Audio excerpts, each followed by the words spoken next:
Do you remember the 90s? Hey, everybody, it's Sunday Book Review. Your host, MovieJeff.com, Squirrel. Remember the squirrel bit? Um, I have read every single one. Yes. I was looking at Chuck Klosterman, and this is a review of Chuck Klosterman's book from late last year, I think came out, 2022, The 90s, which is, I feel like it was a long book. I don't know, like, if it, like, let's look this up. Chuck Klosterman books by length. Let's see if someone has this. Um, this is just by pages, and it only has the first 5. So this doesn't really help me at all. I feel like this was a longer book, but I don't really know. I can't compartmentalize this. I have no idea, to be honest with you. So this is kind of a go nowhere thread. But he's written 12 books, and I've read them all. And I can't say that about many, if any contemporary author. I just don't follow the books that much. It's just not part of the like, again, I feel like I'd say this every single book review now, and I've done enough of them where I shouldn't keep reiterating it. But part of the idea of doing a podcast on a movie review site about books once a month is that it's going to get me to at least read one book a month. But I've been able to keep up the schedule of 2 books every last Sunday of the month. And I got a bunch of these in the can, so I've actually been reading at even a faster clip, which is nice. I feel good about that. It's one of the things about 2023. And I'm recording this. I don't know when this is coming out because I'm recording this in April, early April. I think it's not coming out for a couple more months because I have, again, a lot of these in the bank, and I've been reading 3 or 4-ish books a month, I think. And it's just a goal I set. It's like, it's nice to have, like, it's a simple goal to say, oh, I'm going to read more, and then you end up like maybe you read like but I'm definitively reading more than I ever have in probably 10 or 15 years time in terms of books, and it's just been a conscious effort to read more. And I don't know if it makes me a better person or anything of that nature. It's just a personal kind of. I liked reading. I used to read all the time, and I stopped as I got older, partly because of constraints on my free time, partly because I got more into movies and started a movie review show that no one looks at. But these are all. It's all connected, is what I'm trying to say. But one guy throughout it all. That's not even a song. I don't know. I thought it was like a song there, but I've read all 12 of these. The 3 fiction ones. It's not his bread and butter for sure. Because I do think like a book like this is more up his wheelhouse. But I liked Downtown Owl was like just had a quaint vibe to it. Again, vibe. I keep saying vibe. But and then the Visible Man novel was maybe he's my least successful. Maybe he's like the least successful one. It's interesting how I'm on Wikipedia and they separate the nonfiction into 2 categories. One just called nonfiction, and then one called essay collections. And I don't know if that's quite accurate. Like the 2 outliers obviously are the he has 2 anthology books, which were just mostly compilations of previously published material in magazines and things like that.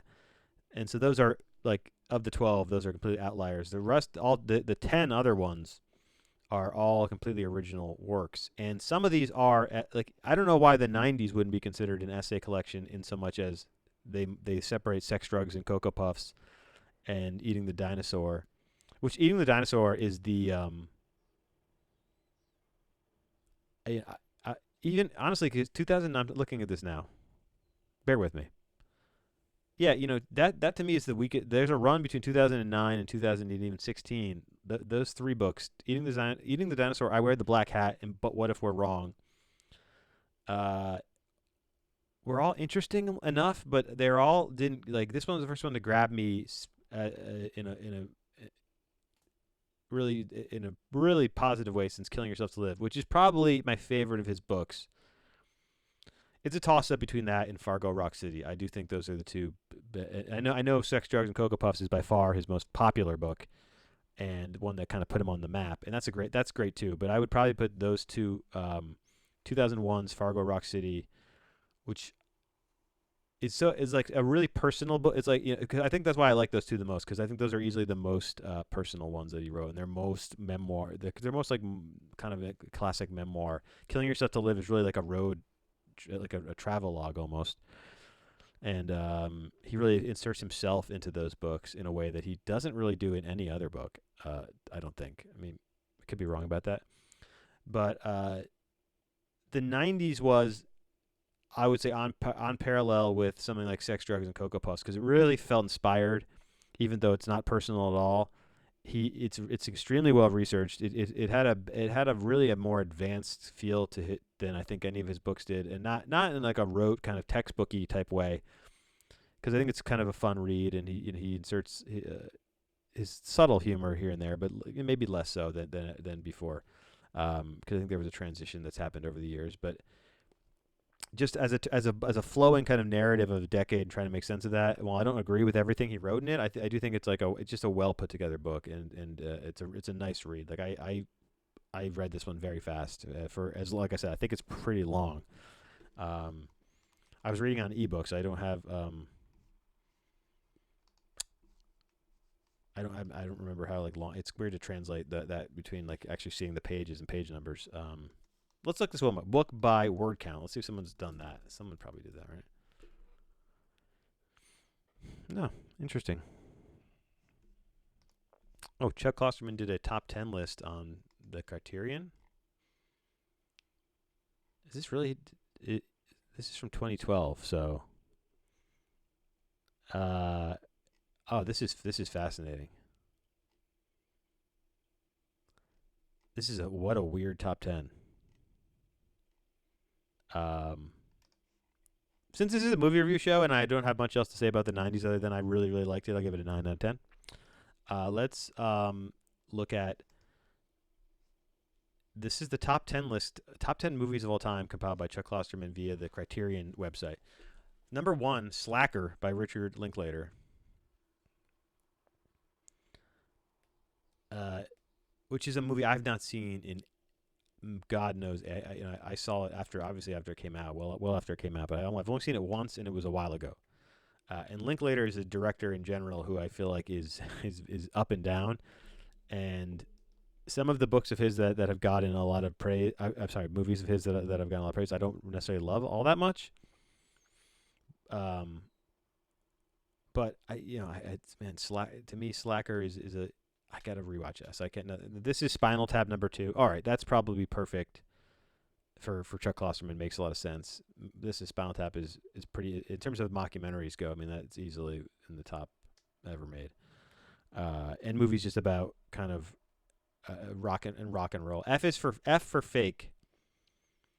And his little sentence that he included in this is, "I'm not even going to try and describe why I like this movie. It would take me 5,000 words and only make things worse." I've never seen F for fake. And I know it's one, like Orson Welles in general is somebody who I'm like kind of waiting on to tackle in full. I think because there's a lot there and there's a lot I haven't seen. Number four, he has Hoop Dreams. Can't argue that, and I haven't reviewed that, but I remember it was one of the most kind of I remember being so touched by that movie when I watched it when it came out, and just like it's such a heartfelt, real. I mean, you can't really ask for more in a documentary. It kind of like the human condition, I feel like is just a wonderful film. And number five, all right, this is one I'll disagree with. There's a few on the coming up. Kicking and Screaming, which is the first movie by Noah Baumbach. I actively did not like this movie when I saw it when I saw it the only time. And I'll just leave it that I'll leave it at that. I didn't it just I was put off by it. I just something, and I like Noah Baumbach. I think I generally like a lot of his movies, but this one I just didn't connect with at all. That might be the divide to bring this back to the '90s. This is I meant to talk about this. The whole idea of like the Gen X being the people of the '90s is sort of like, I'm technically a millennial, even though saying that always makes me laugh. because I don't necessarily feel like a millennial, but I don't feel like a part of Gen X either, because I was born halfway through 1981. So I'm in a weird, right on the cusp of two generations person who, and that is weird. Like it does, because I do think there's like a lot of collective shared identity between generations, and I feel like I don't have it in either. And it does make me feel like kind of an outcast in a lot of ways. Like I feel like I missed a lot of things. Maybe I got some things too. It was a weird age to kind of come around in, because the '90s to me were like I'm 9 when 1990 comes around, so I'm like becoming a teenager during that decade. So I I could see why someone maybe who's however many how old is how much older is he than me? He's not a good 9 years older than me. So yeah, I could see how someone of that age who's firmly in the Gen X demo would appreciate this movie more. I guess I didn't like it. How this is such a weird one, number 6, because I just reviewed this one, David Mamet's House of Games, and I think this was a good movie. It's pretty tight. I but it's like a type of movie that is like this, he starts his little review off with, I dig movies about con men, and I think it's because I saw this in high school. All right, I don't know where he's getting at with that. I also dig movies about con men generally, but like I don't love noir movies when they're kind of done in that, unless they're like playing with the form, or they're like a classic noir. I feel like noir movies made in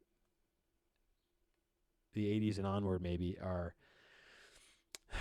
not exactly like my cup of tea. I just the way like he praises why he likes the how the characters talk. I honestly thought that's maybe I like the plot and everything in this movie, but like that was maybe my least favorite part of the movie was how they talk. I don't know. That's the interesting little bit of a quirk there. And I'm also just came to realize that maybe he had to pick movies that had to have Criterion releases on this list, because they all link to the Criterion release of these. Uh, Number 7, Gimme Shelter, the Rolling Stones doc. I think Altamont. You know what? I saw that age. I think I was in high school when I watched that. I have not seen it since. I can't really comment on it. I have to watch it again. Number 8, Being John Malkovich, a classic. I have no problem with this being in anyone's top 10.